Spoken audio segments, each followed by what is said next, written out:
Shuklam Bharadaram. Om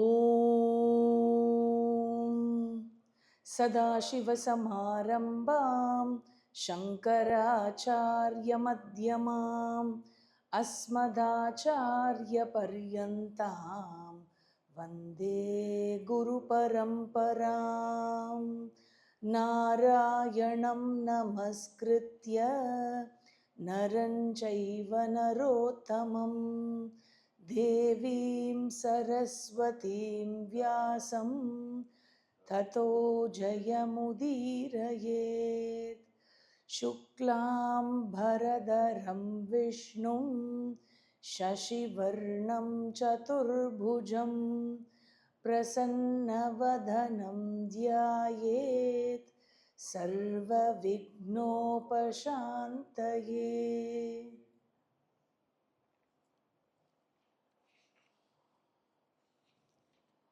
We were going through the questions that Yudishthira was asking Bhishmacharya in the presence of Shri Krishna in the Anushasana Purva of Mahabharata.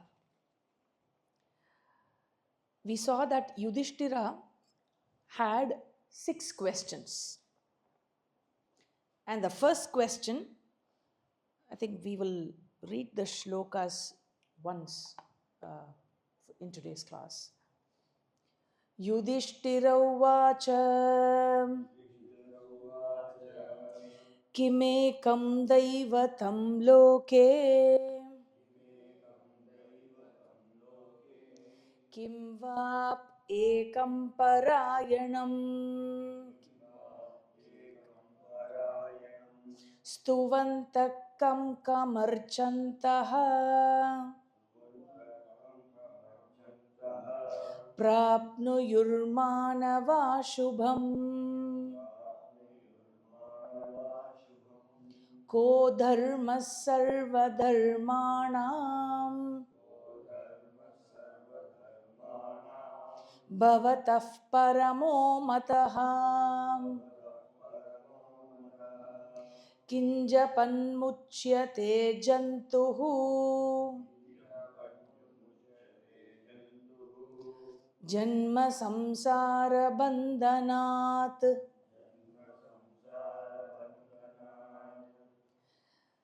So these 2 shlokas give the 6 questions of Yudishthira. And the first question we saw was Loke kim ekam daivatam. Who is that one devata, who is revealed by all the shastras and by whose order the entire universe functions? All the universal laws, they function by whose order? That was the first question of Yudishthira.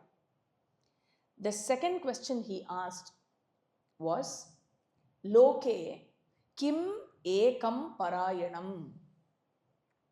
Loke kim ekam parayanam, meaning what is the ultimate end that is mentioned in the Shastras? Human beings have a variety of goals, a number of goals each one of them have in their lives for them to be accomplished. And we saw that the Shastra, Veda, categorizes all the human goals into 4. Dharma, Artha, Kama and Moksha. Any goal, any human goal you take will fall under one of these 4 categories. While of the 4, Moksha is the greatest of all the 4.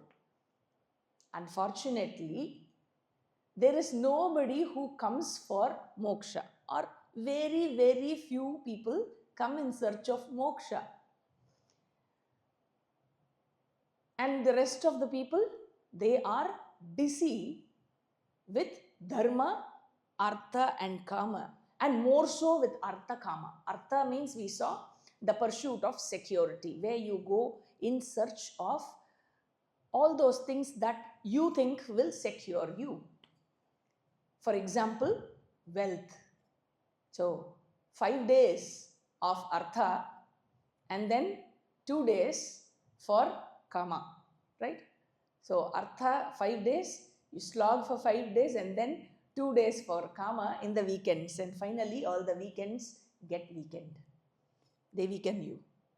And there are, and not for this group, okay, we are making the best use of the Sunday evening in US by studying Vishnu Sahasranamam. And there is no greater way to begin the week for the people in India here, Monday morning with Vishnu Sahasranamam. So it's wonderful. All the others who are not very much inclined to the Arthakama pursuit are busy serving the society, doing a lot of noble services, all right, but what Shastra is telling here is, it is because they are not coming to moksha because of the misconceptions they have about moksha.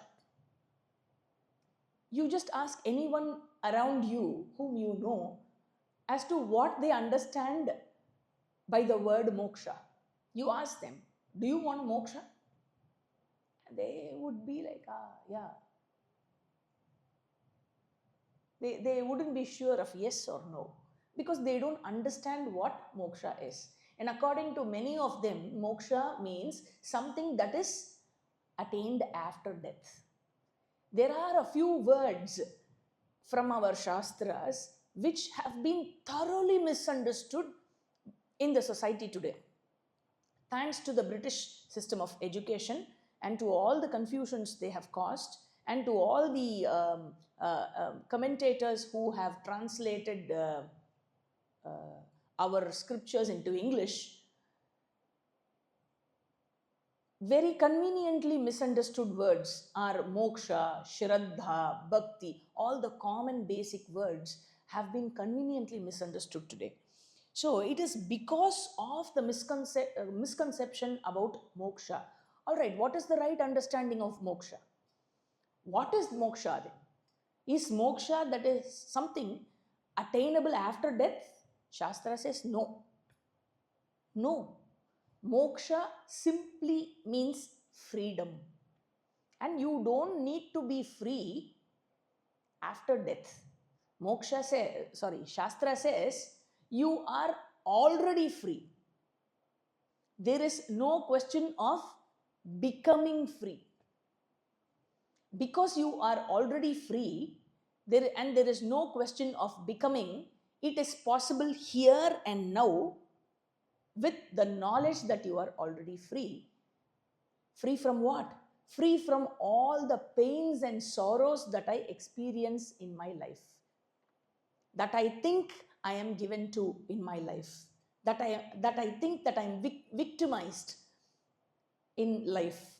So in fact, Shastra says, every purushartha you seek, every other end you seek, you are actually seeking to be free from a want. By trying to accomplish an end, you are actually trying to be free from being a wanting person with respect to that want. For example, take the basic ones. We'll begin there, okay? And you can add many more examples to your own self as a homework. Take the basic want of food. Why do you need food? You need food because you want to be free from hunger. Why do you need money? I need money because I want to be free from the notion of insecurity, the feeling of insecurity. I don't want to feel insecure. I want to be secured. I want to be free from it. Why do you need an iPhone 16? Because I want to be free from being an incomplete person. According to me, I am not complete without having an iPhone 16. So I chase it. I seek an iPhone 16, I want to buy it, and then when I have it on my hand, it is like I'm complete. Wonderful, I made it. It happened. After so many months of longingness, it happened today. So you go and show it to everybody and you celebrate. Right? So, in every want, if you start adding on examples like this, and when you analyze for yourself, whether through the accomplishment of dharma purushartha or through the accomplishment of any of the artha or kama purushartha, every human being is in fact seeking moksha in every goal that he is seeking. He wants to be free. When you analyze your wants, you are in fact seeking freedom from all the things that are bothering you. And all those things because of which you are troubled or you are pained. Pained meaning not physical pain, the mental pain, the sorrow that you undergo, which is called samsara. Therefore, you in fact seek to be free always. You know why you seek to be free always? Because being bonded is not your nature. Your real nature being a mukta purusha, a free person, one who is free from sorrows, you are not able to take a state which is against your own nature. And that is why you seek freedom. And in every want, you seek to be free. You seek to be free not merely from that want, you in fact seek to be free from being a wanting person itself. You don't want any more wants. You seek satisfaction, you seek completeness. You want to be a triptaha. And you run until you think you accomplish something and you get to that state. And therefore, what happens is all through the life, your seeking seems to be endless. And Yudishthira is asking here, Ekam param ayanam kim. Tell me that one end, gaining which or accomplishing which there is no other end to be accomplished, which means that I will stop being a wanting person. I don't have wants anymore. I am full and complete. How can one want complete all the other wants? Because all the other wants are wants for something finite, because of which the seeking is endless, because you are complete only with respect to a particular thing, and there is something else that you want and you chase for it. Now, this goal is the ultimate goal, meaning the infinite. Therefore, all the finite goals are as good as accomplished when one accomplishes the infinite. Here in the Bhashya, Shankaracharya quotes a mantra from Mundaka Upanishad. The mantra goes like Vidyate Hridaya Granthi, Chidyate Sarva Samshayaha, Kshiyante Chasya Karmani, Tasmin Drishte Paravare. Shankara recalls this verse from Mundaka Upanishad, which is the result, the fruit of the knowledge that one gains, the fruit of moksha, moksha phala. He says, gaining which I have all the conflicts in my mind resolved, gaining which all the conflicts and all the doubts in my mind are clarified, and there is nothing more to accomplish.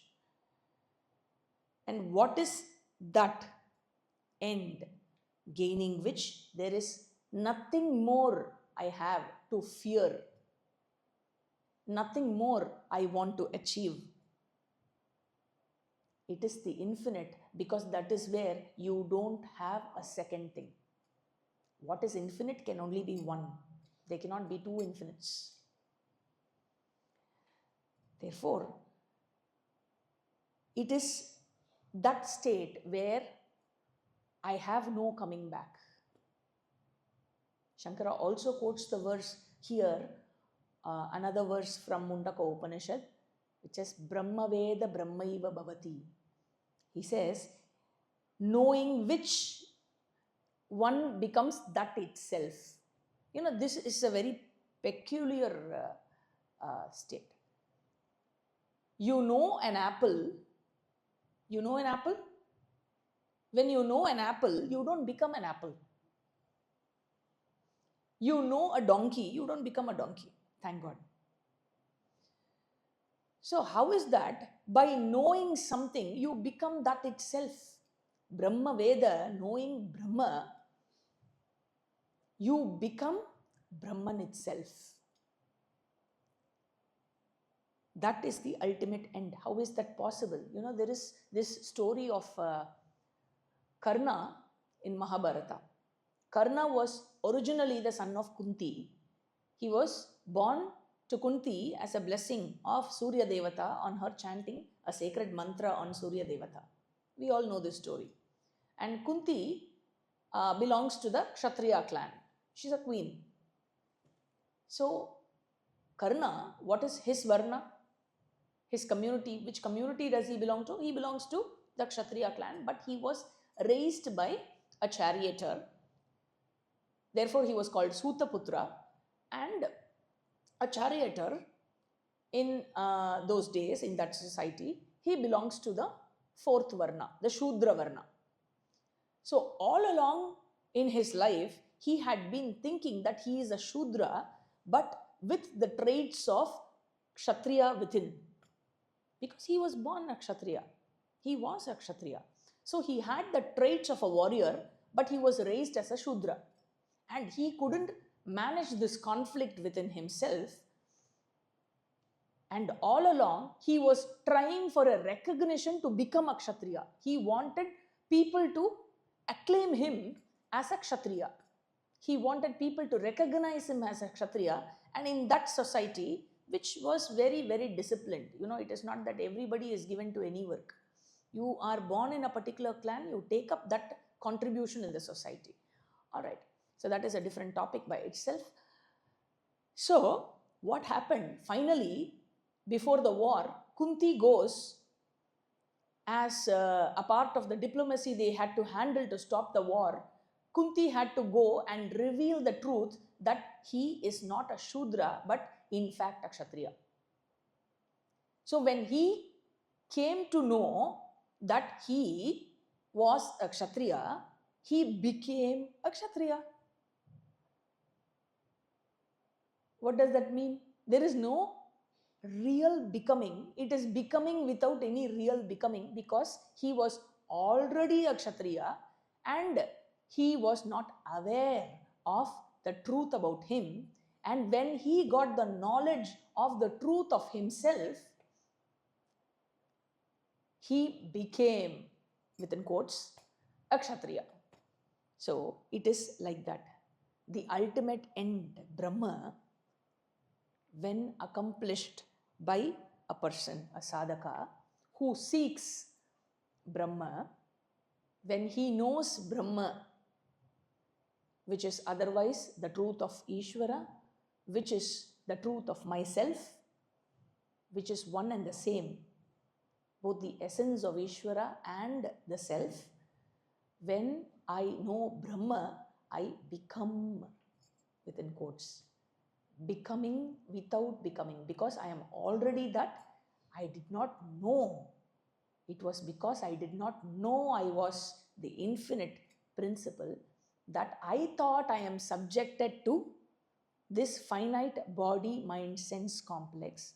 And I thought I am an individual different from Ishwara, that I assumed all the problems on myself because of this sense of finitude, because of this sense of limitation. I became a wanting person, and I was given to all the pains and sorrows in life because of this wrong identity that I carried.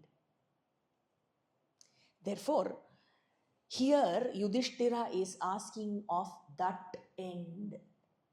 which accomplished by a person, there is nothing more to be accomplished. This was the second question. We saw that the first shloka in Yudishthira Vacha of the two have 4 questions, and the second shloka has 2 questions. So the third shloka, the third question of Yudishthira is Kim Stuvantaha. Kim Stuvantaha. Praising whom? He is asking his grandfather Bhishma Acharya, hey Bhagavan, tell me that one Lord, knowing and understanding whom. When you praise somebody, you have to know them. You have to know about them to praise them. You just can't go blah, blah, blah, blah, praise them for something. Then it has no meaning in it. All those praises have no meaning in it, right? So he is telling, tell me that one Lord, knowing and understanding whom. Kam katam devam stuvantaha. Stuvantaha means gunakirtim kurvantaha. I sing praises of whose glories. And kam archayantaha. That is the fourth question. Worshipping whom? Kam katam devam archayantaha. By worshipping which Lord?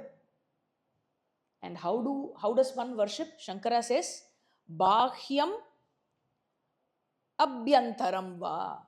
Both worshipping whom externally and internally. Archayan, worshipping.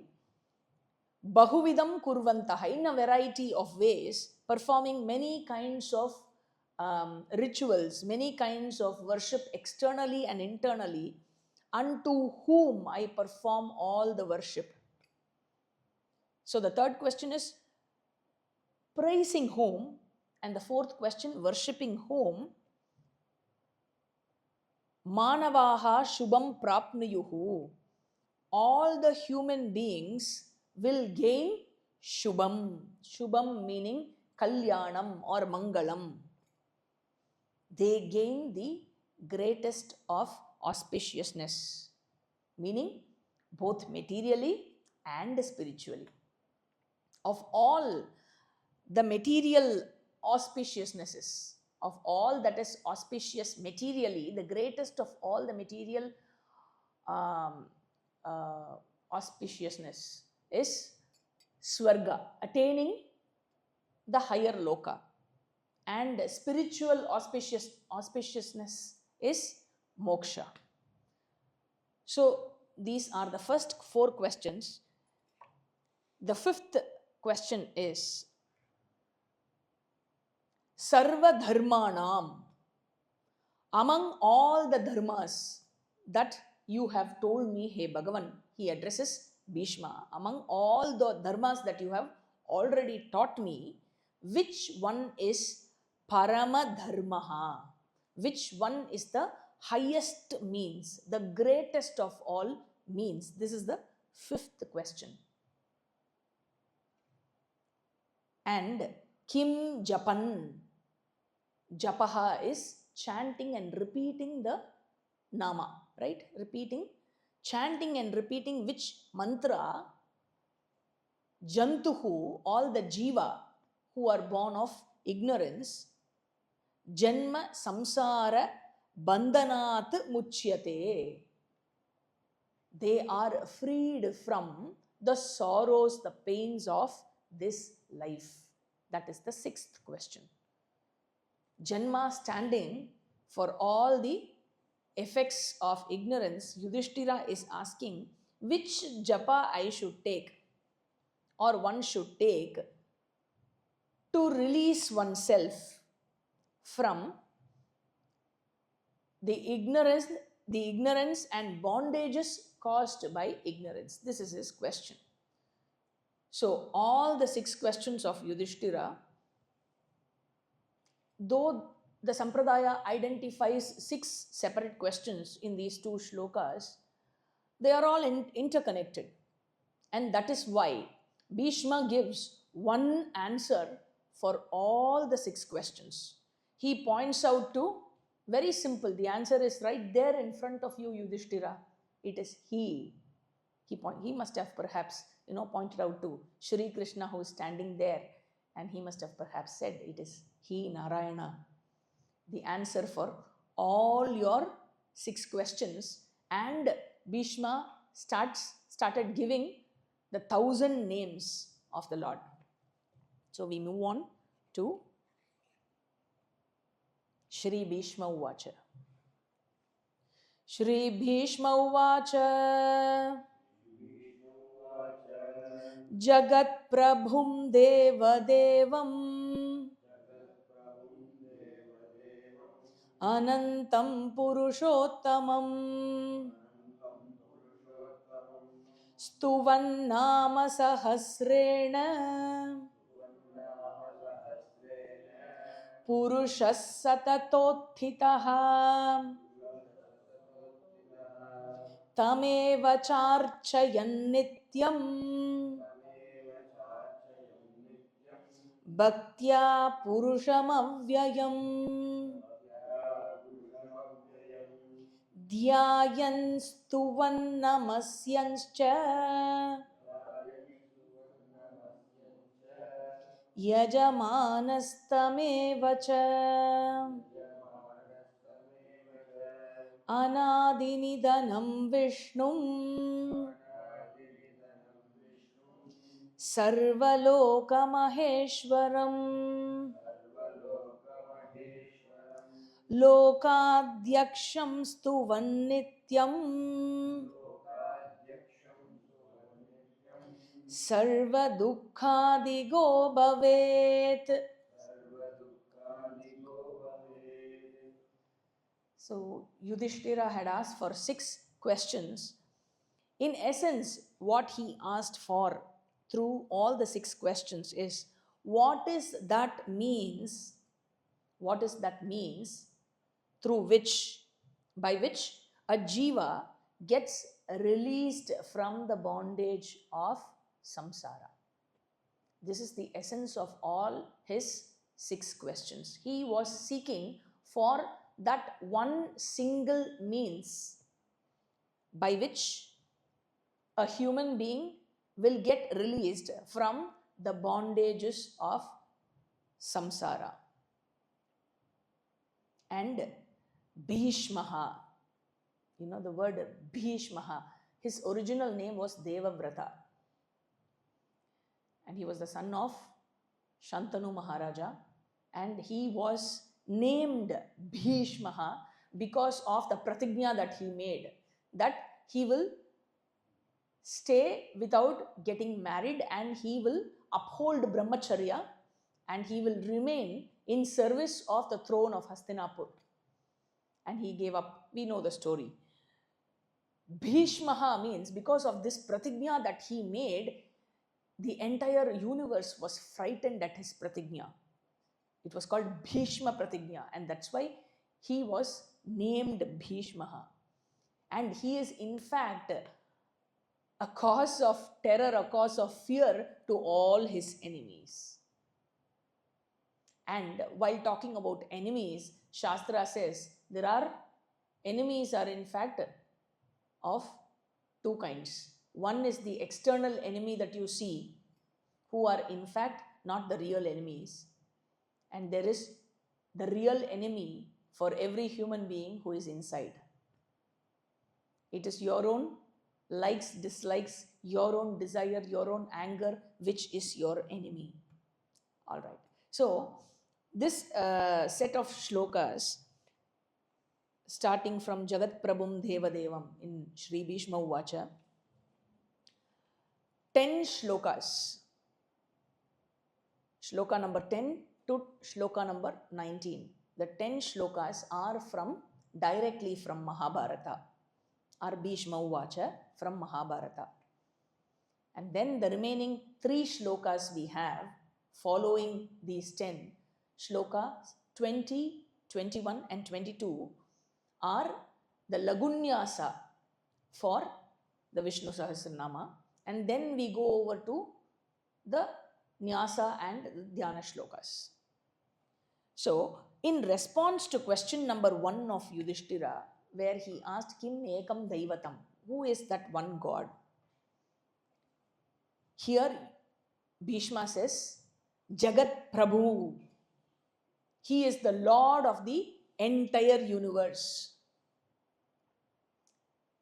And when we worship Ishwara, who is the Lord of the entire universe, though we have an altar in front of us, we have a material in front of an image made of some material in front of us, which is also Ishwara, right? Because the Upadana Karana, the material cause of this Jagat we saw, is also Ishwara. The material in front of us is in fact Ishwara. But we don't worship the material, we worship the intelligent principle which we invoke on the material. So this is just like, somebody does some discovery and you congratulate him. When you congratulate him, what do? You shake hands with him. You say, excellent, good job done. You are shaking hands. By way of shaking hands, the gesture of shaking hands, you are not congratulating his hands. You're not congratulating the body. You are congratulating the person's intelligence, right? Just the same way.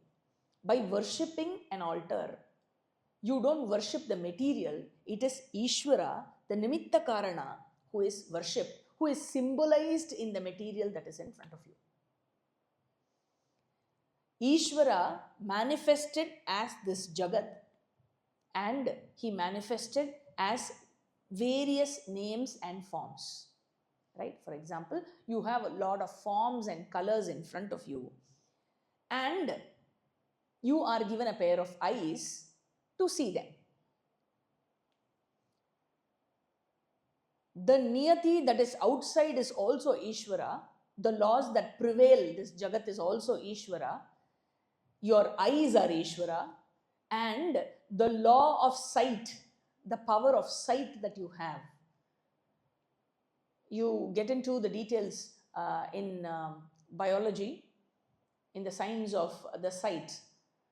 You learn that the image falls on the eye and it's an inverted image falling into the eye, in your eye lens, which is corrected by the brain, and you see the images erect. You see you have a clear vision, an erect vision, right? So all these things are part of the law, and this law is in fact Ishwara, the law that governs the eyes. You may have a pair of eyes, or all those who have eyes doesn't mean that they have a clear vision, right? The Shakti to see. So Ishwara is both the material, the eye, the material here, and also the law behind the eyes. You just have to extend this example to every other thing in this Jagat, the material and the law behind it. And for every material, there is a law behind it. You take the ears, there is a hearing power. You take the hands, you have a lifting power. You take the legs, you have the walking or the running power, the power of mobility. Every law is represented by a devata who governs that particular law. That deity, that devata, we call as deity, is called as the Adhisthana Devata, the presiding deity over that particular aspect of the creation. So the presiding deity over the eyes is Aditya, Surya Devata. It is the Devata who is represented by the physical form of the sun. The material itself is not the Devata, it is symbolized by the material. So here Yudishthira asked of that one Lord, following whose order the entire universe functions. So all the laws of this universe, all the devatas who preside over every aspect of this creation, they function under the order of that one Ishwara who is Deva Deva. Devanam Devaha. Devonke Dev Mahadev. Whose power he delegates to all the devatas, and all these devatas are included in Ishwara. Ishwara is the total, and when you take up every single aspect of it, every separate aspect of it, you have a presiding deity, you have a devata. And Ishwara is the total of all. Jagat Prabhum Devadevam. And he is Anantam. He is limitless with respect to what? Both space and time. He is spatially limitless. He is time-wise also limitless. And we know that he is both the intelligent and the material cause of this Jagat. And time and space is part of the effect, the Jagat only. Time and space is part of the creation. Therefore, the creator has to be beyond time and space, because time and space was born from him. Therefore, before the creation was, or the manifestation happened, the Srishti happened, it should have been him alone, and he evolved into the Srishti. Pavam, he did not have any material with him to make the Srishti. So what he did? He became the Srishti. He himself became the material of the Srishti, because there was nothing second to him. There was no second thing. It was only him. He was alone there. So he became the time, he became the space, and he became everything in the space. So that is why we say in Sanatana Dharma, we don't have many gods. Okay, so you have only one God? No, we don't even say that we have one God. So what do you say? We don't have many gods. We don't have one God. We have only God. There is nothing else. Where is the second thing other than Ishwara? When he is the Nimitta Upadana Karana, when he is the effect and he is also the cause, there is no second thing. And he is Purushottamaha. Purushaha means Purayati Sarvam, the all-pervading principle. He is all-pervasive. And he is the effect, he is the cause, and he is beyond or above the cause and the effect relationship. I am not dwelling too much into each of these namas here, Jagat Prabhu, Deva Devaha, Anantaha, Purushottamaha, because I am just going to give you the running meaning of it, because we are going to see 1008 namas, so don't worry, okay? So there is going to be, after learning the 1008 namas of Ishwara, I am sure there is going to be no God left unknown. Because we are going to analyze through these 1000 names of Ishwara, we are going to analyze him threadbare, every bone of Ishwara we are going to analyze, that Ishwara is totally, completely understood, and there is going to be no question of not understanding Ishwara. That is where Vishnu Sahasranama is going to take us. And in fact, we have not yet started Vishnu Sahasranama. All these shlokas are in the Purva Bhaga, and somehow I have been trying to negotiate with it, so that, the best negotiation possible. So just allow me to do what I do, and we will be there. So now this Jagat Prabhum, Deva Devam, Anantam, Purushottamam, all these words are in the second case, meaning they indicate the object of a sentence. Okay, so in a sentence you have a subject, you have an object, you have verb, you know that. So these are in the object case, objective case, which means that there has to be a subject and a verb to complete the sentence, right? Here Bhishma says, Satata Uttitaha Purushaha. That human being who is Satata, always, Uttitaha, committed. How he is committed? Nama Sahasrena stuvan, by praising the Lord, singing his glories. Of these 1,000 names I am going to tell you, Yudishthira, that human being who is always committed to the Lord, always bears the Lord in his mind, what happens to him? That is not there in the shloka. The sentence is not complete. You say, the one who is bearing the Lord, praising and singing the glories of the Lord through these 1,000 namas, always that committed human being of such a Lord who is Jagat Prabhu, Deva Devaha, Anantaha, Purushottamaha. And what happens to him? You have to supply what happens to complete the sentence from the third shloka, the shloka that we read last, Anadinidanam, no? The last part of the shloka says, Sarva Dukkaha Atigaha Bhavet. That human being, he goes beyond sorrows. Sarva Dukkaha, all sorrows, Atigaha Bhavet. Now, going beyond sorrow does not meaning being free from sorrow. Or it does not even mean that one bypasses the sorrow. What does it mean then? Sarva Dukkaha Atigaha Bhavet. Does it mean that once I study Vishnu Sahasranama or once I chant Vishnu Sahasranama always and every day, does it mean that I will have no sorrow or pain in my life? What does it mean by Sarva Dukkaha Atikaha Bhavet? It means I will have sorrows in my life because of my prarabdha. I will have dukkha in my life because of prarabdha, but I will not be affected by them.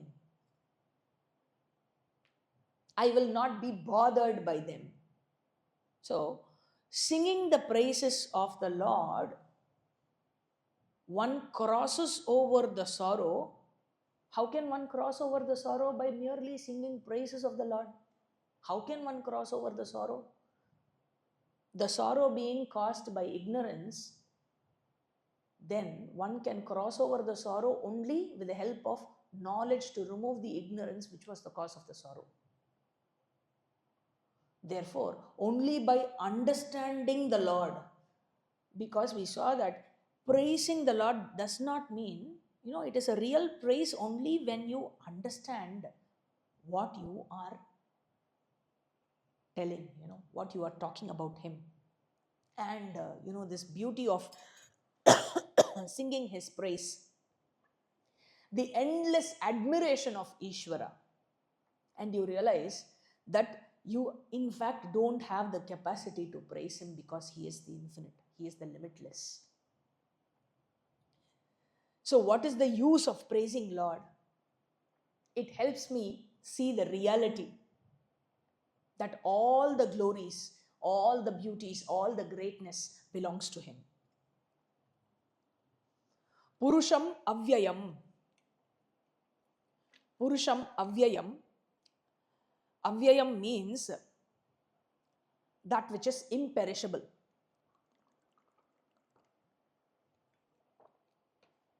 That which is free from destruction or changes. That which does not wane away. That which does not fade away. Vinasha Vikriya Rahita. Avyaya means imperishable. And Purusha means the all-pervading Lord. Tam evacha archayan nityam. Always worshipping him alone. How? Bhaktya. With bhakti. And this worshipping is of threefold. There are three ways in which a worship is done. The first way is called Kayika. Kayika karma. The second way is called Vachika karma. And the third is Manasa karma. Kayika karma means where the worship is done with the physical body and you have materials outside, you have an altar outside, you have a lot of dravyas outside, big rituals are done, whether big rituals or small rituals, there is some action involved where the physical body, the senses, everything is employed. And also the vak through words and the mind is also employed. Kayika karma does not mean you don't employ the mind. Okay? You definitely employ the mind. If you don't employ the mind, there is no worship. It only means some exercise, So, performing the rituals involving both the word and the mind. And in fact, there is another privilege here in Kayika karma. The privilege is you can do it yourself or you can get it done when it is a Kayika karma. You become the yajamanaha, the one who is the owner of the karma, the karta, and you delegate it to somebody and they do it for you. Where rituals are done, there is a yajamana for the ritual and then the priest takes over after some time.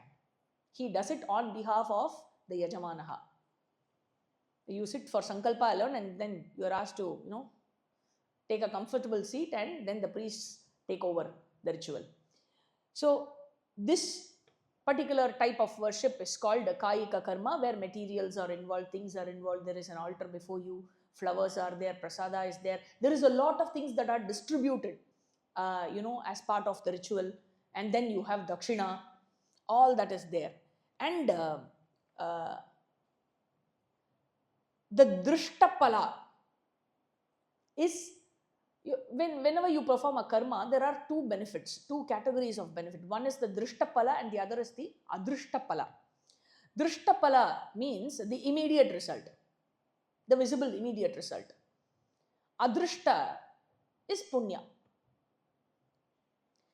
When you go to Vachika karma means with words, right? When you worship through words, you chant or you praise by singing, it is merely with words where mind is again employed.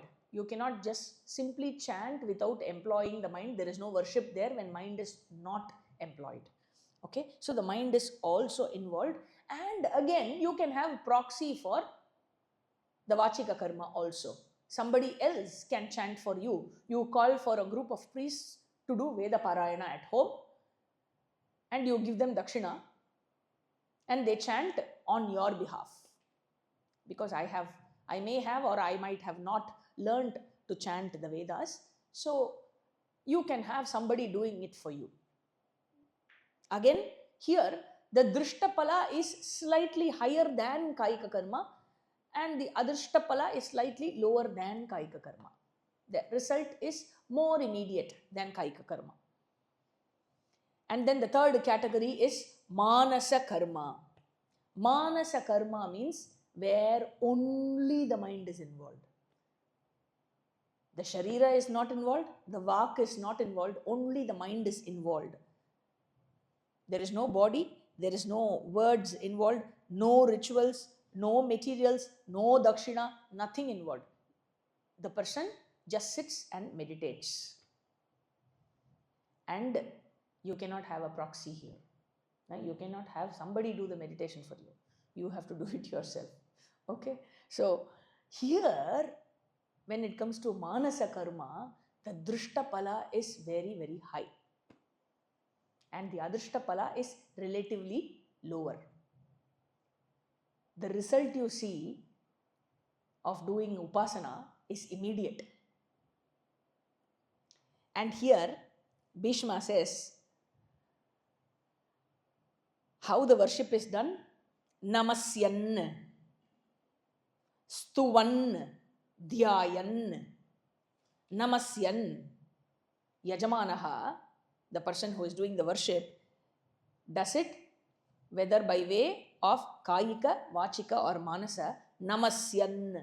Namasyan indicates Kayika karma, Stuvan indicates Vachika karma, and Dhyayan indicates Manasa karma. When we say Namasyan, it means Namaskara, doing Namaskara. There is this Namaskara which we say Ashtanga Namaskara or Shashtanga Namaskara. There is a definition for this Namaskara, and it goes like this, Urasa Shirasa Chaiva Manasa Vapusha Gira Padbyam Janubhyam Karabhya Pranamoshtanga Uchyate. Pranamaha Ashtanga Uchyate. Ashtanga means Ashta Anga. 8 organs of your body should touch the ground when you do this Namaskara. That is called Ashtanga Namaskara. So what are the organs? Urasa means chest. Shirasa means head. And Manasa, even your mind should be employed. Mind should be employed without thinking, without employing your mind that you are bowing down, you are prostrating. Without that bhavana in your mind, without that attitude, if you do Namaskara, it is just some push-up exercise, okay? Nothing greater than that. And then Gira. Gira means also by word you say, I bow down, Namaskaraha, you say that. And then feet, Padbyam. Janubhyam. Janu means knees. Janubhyam and Karabhya. Hands. You keep your hands, your feet, the knees. So hands, feet, knees, word, mind, chest, head. And the 8th is Vapusha. Vapusha means the other part of the body that is left out. Now, what is the part of the body that is left out in this list? It is your tummy, the stomach. Now, whether you mention that or not, for many people, that is the first thing that will touch the ground. Okay. So, you have the 8 angas that has to touch the ground while you do this Namaskara called Ashtanga or Shashtanga Namaskara. And this is the description of how the Namaskara is done by the gents, the men. For women, of course, it is with folded legs and it is slightly different. But still, that can be called as, it can be included part of this. So, Bhishma says, Tam Purusham Avyayam Eva, that imperishable, all-pervading Ishwara, who is worshipped Bhaktya, Nityam Archayan, who is always worshipped with Bhakti. Tam Eva, how is he worshipped? By the Yajamanaha. Tam Eva Dhyayan Stuvan Namasyan. That Yajamanaha who worships this way, what happens to him? Again, supply from verse number 12. Sarva Dukkaha Atigaha Bhavet. He crosses over the sorrow of life. Anadi Nidanam. Anadi Nidanam means this Lord who has no Adi or Nidana, meaning who has no beginning or end. Beginning implies birth and end implies death. And it is that Lord who has no birth or death. He neither has birth nor death. Meaning he is the Anadi Karana. Anadi Karana means he does not have a cause for himself. Who is the Karana of this Jagat? It is Ishwara. Who is the Karana of Ishwara? You cannot ask the cause of Ishwara. He is the causeless cause. He is Sarva Karana. He is the cause of everything. And he is also Anadi Karana, the causeless cause. Therefore, he does not have birth or death. Because he does not have birth and death, he does not have the other modifications in between also. There are 6 modifications that are elucidated by Shastra. Asti, exist. Jayate, born. Vardate, grows. Viparinamate, modifies. Apakshiyate, declines or degenerates. And then finally, Vinashyati. Vinashyati is death. he dies. So this is not the end. It is not a linear case. It is a cycle. Again, asti jayate vardate viparinamate apakshiyate vinashyati. It goes on and on and on. That is why we say the cycle of birth and death. Okay, it is an endless cycle that goes on and on. And Bhagavan does not have any of them.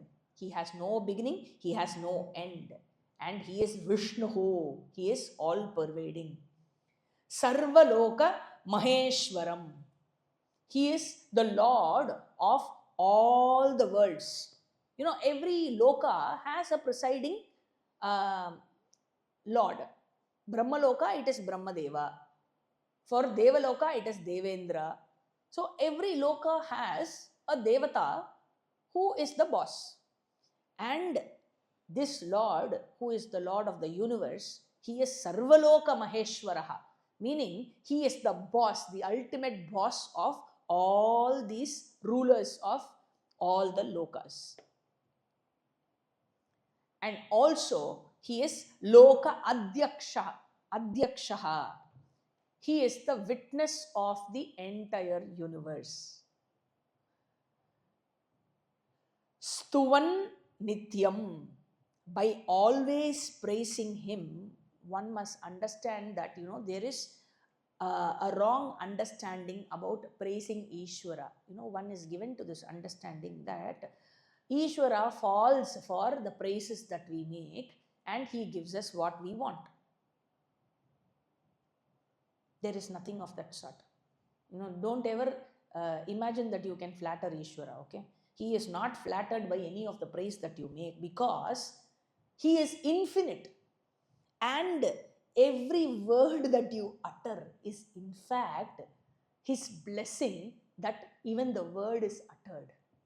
Right? He is the presiding deity behind my Vakindriya, and that I pronounce a word and the Shabda is heard and the Shabda is produced and the other person hears it.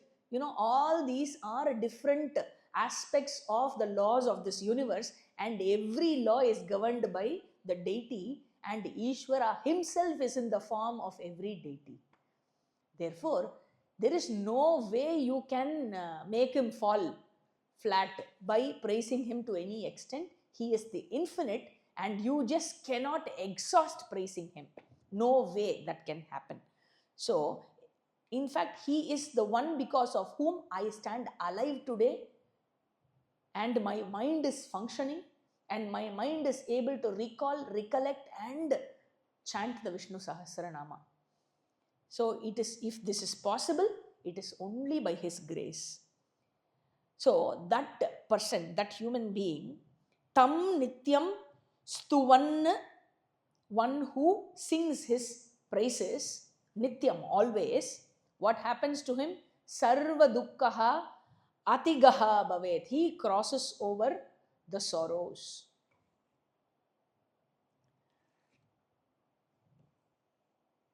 So I think we are close to the time, and we will finish up with this, and we will take the rest of the shlokas in the next class. Om Purnamadah Purnamidam Purnat Purnamudachyate Purnasya Purnamadhaya Purnameva Vashishyate. Om Shanti Shanti Shanti. Harihi Om.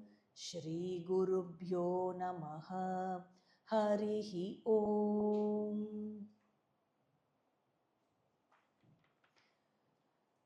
So there was a call for volunteers for drafting the summary of every class.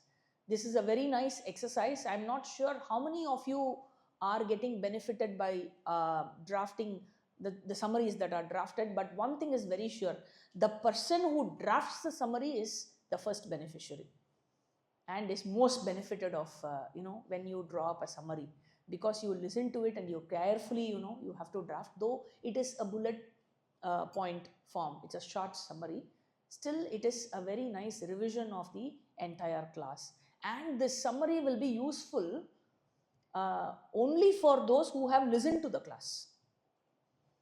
You listen to the class and then you read the summary. It is very useful to recollect, because I was told that there are some of the students who could not take up the classes due to various reasons in their schedules, and they said no problem, the summary is already there in the group, I'll just go through the summary and I'll.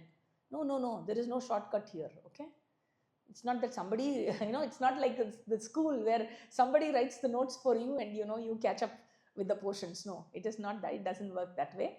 So please take time off in case you miss any class. No problem. The classes are made available in the YouTube. You can make use of that to catch up with all the classes that you have missed. And only for those, the summaries posted will be useful. Hari Om. We'll meet next week.